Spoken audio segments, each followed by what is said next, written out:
How to advertise on Facebook. So first head to your Facebook business page. Then at the very top, you'll see the option of promote. Now on the create tab, you'll see the option of creating an advertisement. Go ahead and select that option. Before you get started with the advertisement, please keep in mind that a certification is required. This is to certify compliance with Facebook's non-discrimination policy before running any ads. Click on Review Now. Then you can go through all of this. Then all you need to do is agree to the policies. Now that is done, let's move forward with our advertisement. First, what you have to do is you have to select a goal. Whatever your main objective is, you just have to select on that one.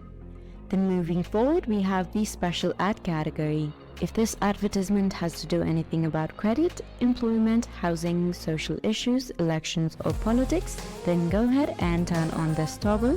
Now you have to select what it is for, and all you have to do is click on done. You can now select where you want people to message you. After that is done, you will be moving forward to audience. This is to categorize what type of audience you're aiming for depending on their location and their age. I'll go ahead and edit it. You can also pick the gender if there is any specific requirement. We'll now be setting our placement and budget. You have Facebook, Instagram and Messenger. And for the daily budget, this is what you have. So depending on your need and circumstances, you have to select your budget. This is the payment summary. This is how much you have to pay. Once that is done, just go ahead and click on Promote Now. On this page, you have to select the location and the currency that you are paying through.